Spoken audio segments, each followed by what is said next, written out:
Hey everyone, I'm Matt, the EMF Minimalist, and this video is all about earthing indoors and my thoughts about that. It's somewhat of a request going out to Teresa over at the channel Simple Full. She had asked in a comment a while back what my thoughts were about earthing, and I promised that I would make a video about it because I haven't talked a whole lot about earthing or grounding. But it was also prompted by a recent video posted by Laura Koniver, MD, also known as the Intuition Physician, where she answers a question that apparently she receives quite often, which is whether it is safe to earth your body indoors, specifically when you know that you are surrounded by electromagnetic fields, including dirty electricity. So I'm essentially responding to that video, and I'll explain my views and what I recommend. But first I just want to play the first minute or so of Laura's video, and I'd also encourage you to click on the link below to that video so you can watch the whole thing, just so that you have a little more context. Is it safe to ground the human body indoors when we're surrounded by dirty electricity and EMFs all the time, around the clock? My medical opinion is it's not only safe, it's actually one of the best things you can do to make your health resilient and protect your body from the wear and tear of these exposures that we really don't have that much control over. It's not that grounding makes EMF safe. I'm not sitting here saying that these exposures are safe and okay for our body. I actually don't think they are. But grounding is one of the ways that we can help mitigate. We can't control all the exposures that are around us and the insult that this is doing to our body. But what we can control in our body's health is our resiliency. And to me, health is all about being resilient. Health isn't about having no toxic exposures and living in a bubble. Health is about surviving in the world that is around us and being resilient to it. And the best way I know how to do that is to ground. So I find the message of not grounding the body because of fear of EMF exposure to be really one of the worst messages we can give in medicine. So let me just start out by saying I completely respect any medically trained professional who will acknowledge that electromagnetic fields are a hazard to our health and even offer free or inexpensive solutions to that problem. However, I also have a number of reservations and concerns about what she says in her video. And so, like any responsible YouTuber, I shared my thoughts in a comment responding to her video, as you can see right here.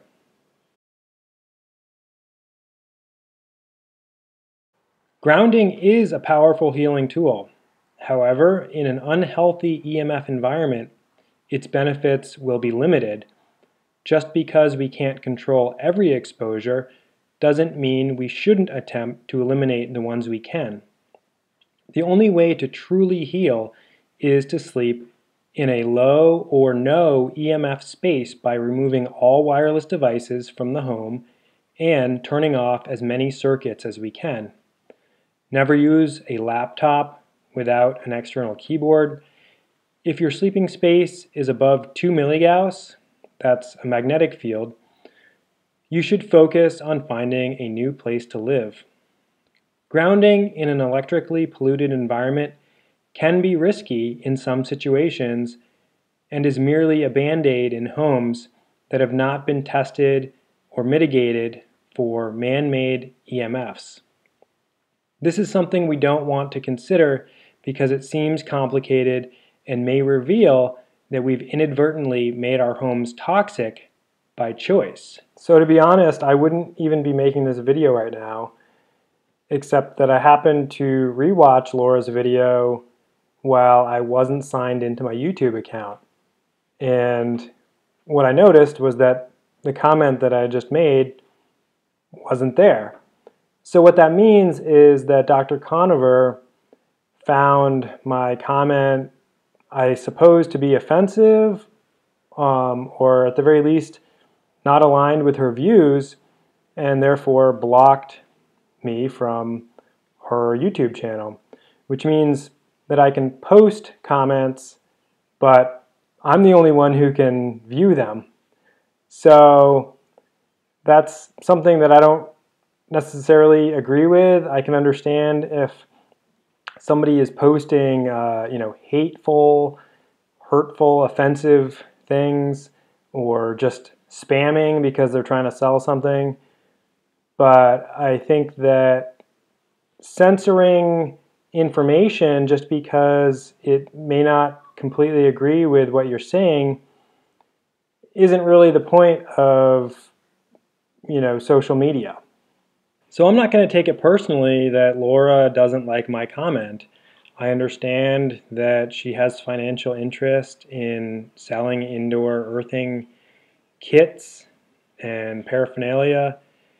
So I understand that the information that I posted may discourage people from purchasing that gear. I know that my comment mirrors what many other EMF consultants and building biologists believe, which is that grounding is something that you should really focus on doing when you are away from electricity. And that has been my personal experience. I have found incredible benefits from taking my shoes off, walking barefoot in areas that are far enough away from EMFs that I know I'm not going to be subject to ground currents or be acting as an antenna, actually drawing EMFs and directing them into the ground. And that's an inconvenient truth that I think many proponents of indoor grounding and purveyors of grounding accessories overlook or ignore. I have, for the record, spent probably $150 or $200 on mats and bands and patches and other off-the-shelf items in order to be able to ground my body inside. And that's something that at times in certain environments I have found to be very helpful. But it's something that I have always taken with a grain of salt, and I have always approached with a scientific way, which is to say that I'll try grounding for a month and then not ground for a month and see how I feel. I think, like many things, including pharmaceuticals, the tendency is to start doing something and then just to do it every day, no matter what, because that's what we're told to do. And I think that with grounding, it's very important to approach it with caution, because I know for a fact that many indoor environments and homes are not well suited for indoor grounding.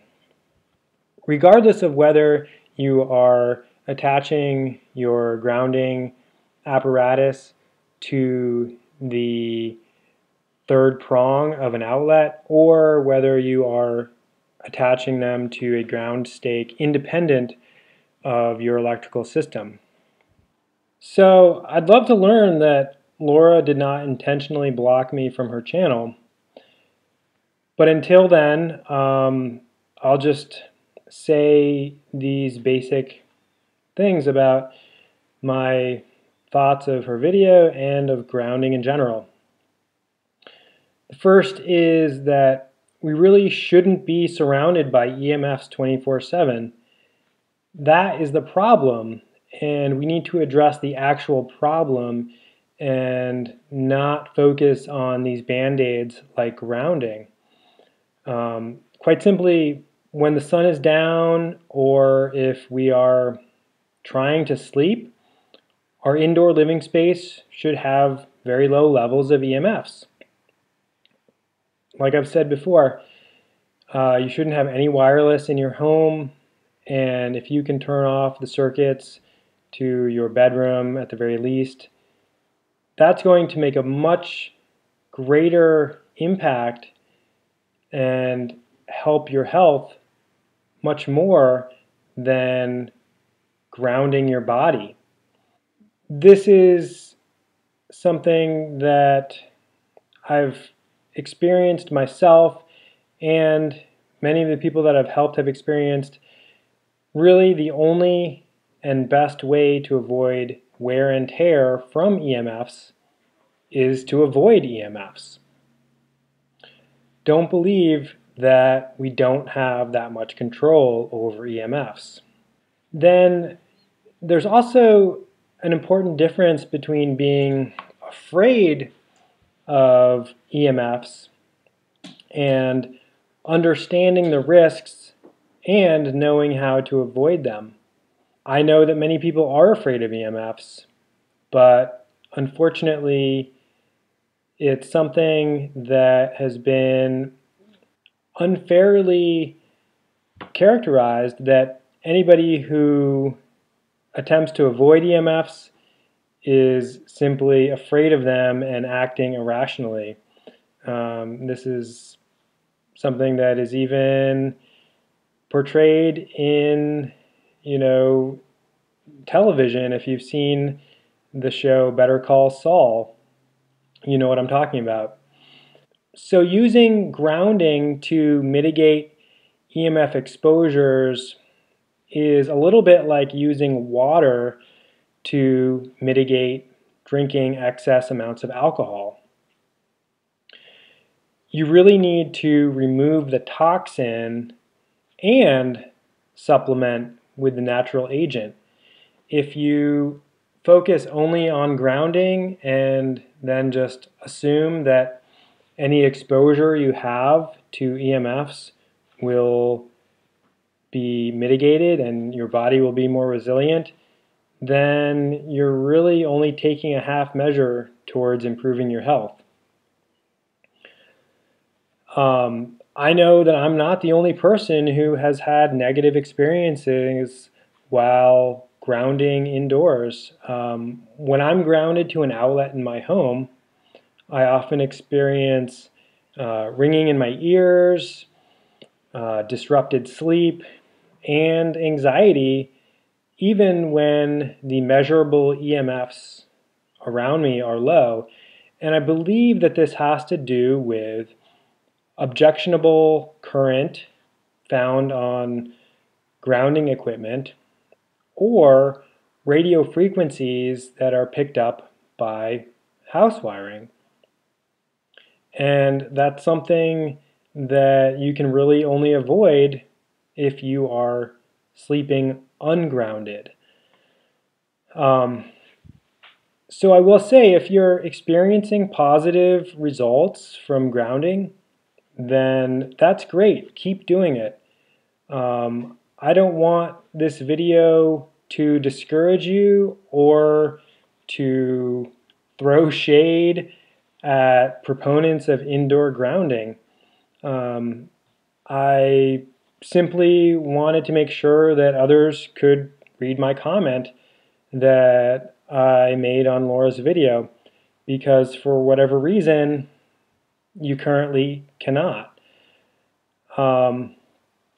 I think that grounding is something that you should remain open about. I think that the best way to ground is to walk barefoot in nature, hug a tree, go swimming. There are so many ways to discharge your body and to reap the benefits of the Earth's natural electromagnetic field. But I believe that it actually may not be natural to connect ourselves to the electrical grid the way that many proponents of indoor grounding suggest. I think that for many people it may be beneficial. For some people it may be a placebo effect. And I think for everyone else, if you are grounding, I would simply recommend that you take a couple weeks off from that routine and see how you feel. I think that like any treatment or prescription, you shouldn't need to do it every day. If you're doing something every day, whether it is consuming caffeine, alcohol, sugar, any number of substances that are known to have pleasurable effects, you may want to take a break for a few weeks and see how you feel. There's also research which suggests that exposure to microwave or radio frequency radiation can actually be addictive, that those exposures can have pleasurable or even positive medicinal effects. However, I think it still comes down to the fact that we did not evolve being exposed to pulsed microwave radiation, 60 hertz or 50 hertz alternating current electromagnetic fields, or the accompanying dirty electricity that more and more people are learning about. And so I think it's important to focus first and foremost on eliminating the problem, and next looking at things like grounding, like supplements, like air quality, and also water quality. All of these things are important, and I think that if you only use grounding as a way to heal, you're selling yourself short and missing out on a whole lot. So I hope this has been helpful. I hope you've subscribed. Give this video a thumbs up. And until next time, take care and stay safe. Bye.